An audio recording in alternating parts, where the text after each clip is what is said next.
ശബരിമലയിലെ സ്വർണ്ണക്കൊള്ളയെ സംബന്ധിച്ചിടത്തോളമുള്ള അന്വേഷണം നേരായ ദിശയിലാണ് എന്നൊരുപാട് പേര് പറഞ്ഞു. ആരൊക്കെയാണെന്നൊന്നും ഞാൻ പറയുന്നില്ല. സർക്കാരിനെ സംബന്ധിച്ചിടത്തോളം അത് വളരെ നേരായ രീതിയിൽ തന്നെയാണ് ദിശയിലാണ് പോയിക്കൊണ്ടിരിക്കുന്നത്. പക്ഷേ ഈ SIT ഇത്രയൊക്കെ അന്വേഷിച്ചാൽ മതി. പത്മകുമാറിൻ്റെ അറസ്റ്റോടുകൂടി അവിടെ അറസ്റ്റുകളൊന്നും ഇനി പാടില്ല എന്നുള്ള ഒരു തീരുമാനം അത്രയും മതി, അതിൻ്റെ ആവശ്യമുള്ളൂ, ആ രീതി മതി എന്നുള്ളൊരു തീരുമാനമായി. ഏതായാലും അതിൻ്റെ അന്വേഷണം ഒന്നും ആയില്ല എന്നുള്ളതാണ് നമ്മളിപ്പോൾ കാണുന്നത്. സ്വാഭാവിക ജാമ്യം കിട്ടിയത് അവിടെ തന്ത്രിയും മറ്റൊരാൾ ഒഴികെ ബാക്കി ശ്രീകുമാറിന് ഒഴികെ ബാക്കിയുള്ളവർക്കെല്ലാം സ്വാഭാവിക ജാമ്യം കിട്ടി. അതായത് 90 ദിവസം വരെ കിടന്ന് അതിനിടെ കുറ്റപത്രം കൊടുക്കുന്നില്ല, കുറ്റപത്രം കൊടുത്തില്ലെങ്കിൽ നിർബന്ധമായിട്ട് ജാമ്യം കൊടുക്കണം. ബെയിൽ എൻടൈറ്റിൽഡ് ആകുകയാണ്, പിന്നെ ജാമ്യത്തിന് അർഹതയാണ്. അപ്പോൾ അത് വാദം കേട്ട് പിറ്റേന്നേക്ക് ഓർഡർ വെക്കുന്ന എന്തിനാണെന്നോടും എനിക്ക് അറിഞ്ഞുകൂടാ. ഒറ്റ വാചകത്തിൽ എഴുതി കമ്പൽസറി ബെയിലാണ് എന്ന് പറഞ്ഞ് അങ്ങ് കൊടുക്കേണ്ട കാര്യമുള്ളൂ.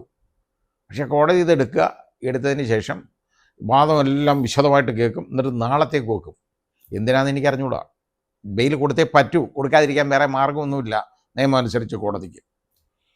അപ്പോൾ ഈ സാഹചര്യം ഉണ്ടാക്കുന്നത് ആരാണ്? ഇൻവെസ്റ്റിഗേറ്റിംഗ് ഏജൻസിയാണ്. ഇത് പ്രോപ്പറായിട്ട് ഇൻവെസ്റ്റിഗേറ്റ് ചെയ്ത്, ഇങ്ങനെയുള്ള ഒരു കേസ് ഇൻവെസ്റ്റിഗേറ്റ് ചെയ്ത് ഇത് ഈ കാലാവധിക്കുള്ളിൽ കുറ്റപത്രം കൊടുക്കണം എന്ന് ഇവർക്ക് അറിയാൻ പാടില്ലാത്തൊന്നുമല്ല.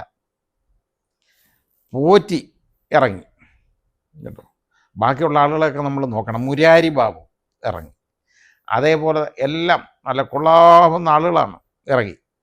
പിന്നെ അടുത്തത് വാസു ഇറങ്ങി, പിന്നെ വിജയകുമാർ, പിന്നെ അവസാനമായിട്ട് പത്മകുമാർ.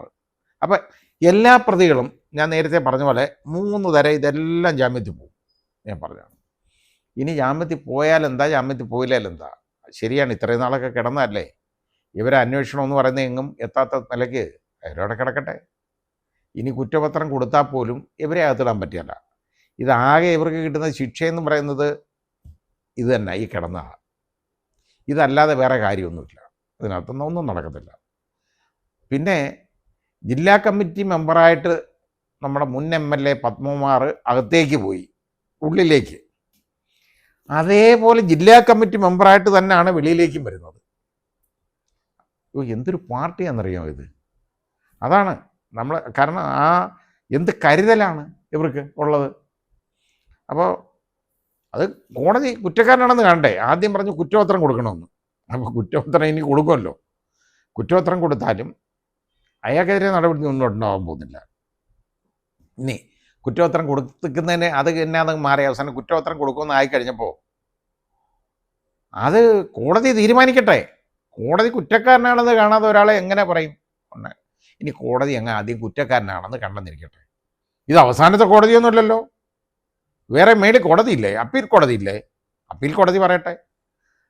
അതായത് സുപ്രീം കോടതി വരെ പറഞ്ഞ് എല്ലാം കഴിഞ്ഞാലും അവസാനം അതൊക്കെ വരുമ്പോഴത്തേക്ക് മിക്കവാറും ഈ ഒരു നമ്മുടെ ജീവപര്യന്തം കഴിഞ്ഞിരിക്കും. അത് കാരണം പിന്നെ ആവശ്യം വരത്തില്ല. ഇതാണ് നമ്മുടെ നിലപാടിപ്പോഴത്തെ. എന്തിനാണ് ഈ അന്വേഷണം നടത്തി? ഇത്രത്തോളം ഇങ്ങനെയൊക്കെ ആളുകൾ വന്നു, ഇതേപോലെയൊക്കെയുള്ള കാര്യങ്ങളുണ്ടായി, അന്വേഷണം എങ്ങും എത്തിയില്ല.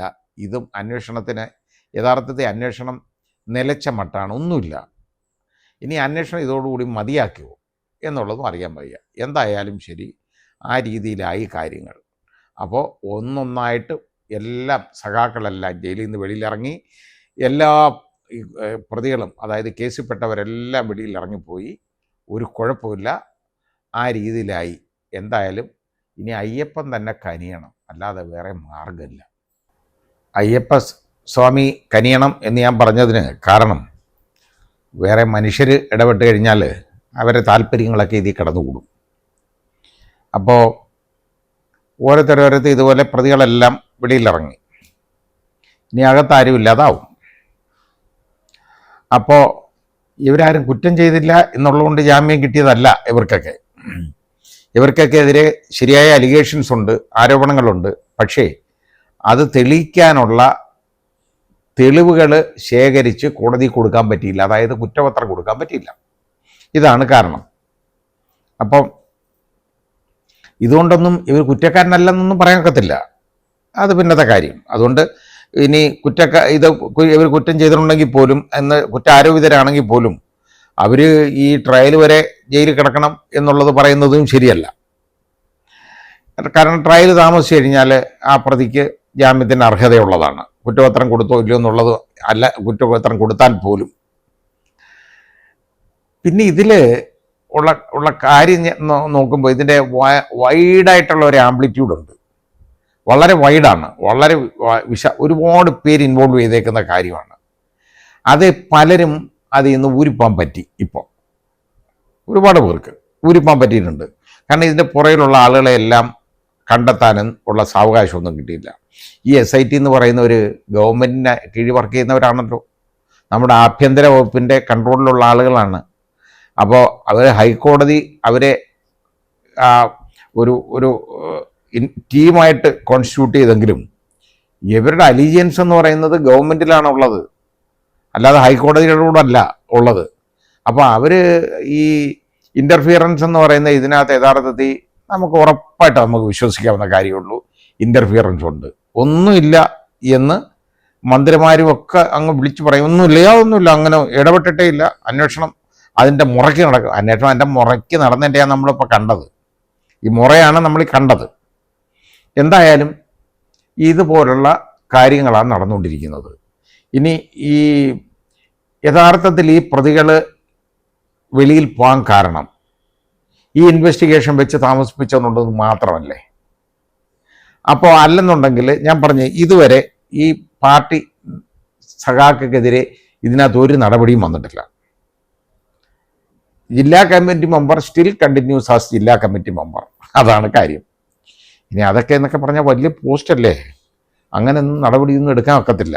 ആ രീതിയിലായി. ഏതായാലും നല്ല ഗവൺമെൻറ്റിൻ്റെ ഇൻ്റർഫിയറൻസ് ഇതിനകത്തുണ്ടെന്നുള്ള, അതായത് ഗവൺമെൻറ്റിൻ്റെ എന്നല്ല, ആഭ്യന്തര വകുപ്പിൻ്റെ ഇടപെടൽ ഇതിൽ ഉള്ളത്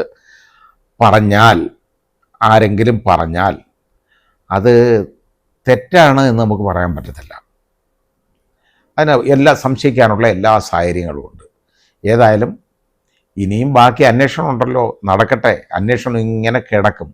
ഇത് എന്ന് തീരുമാനമാവും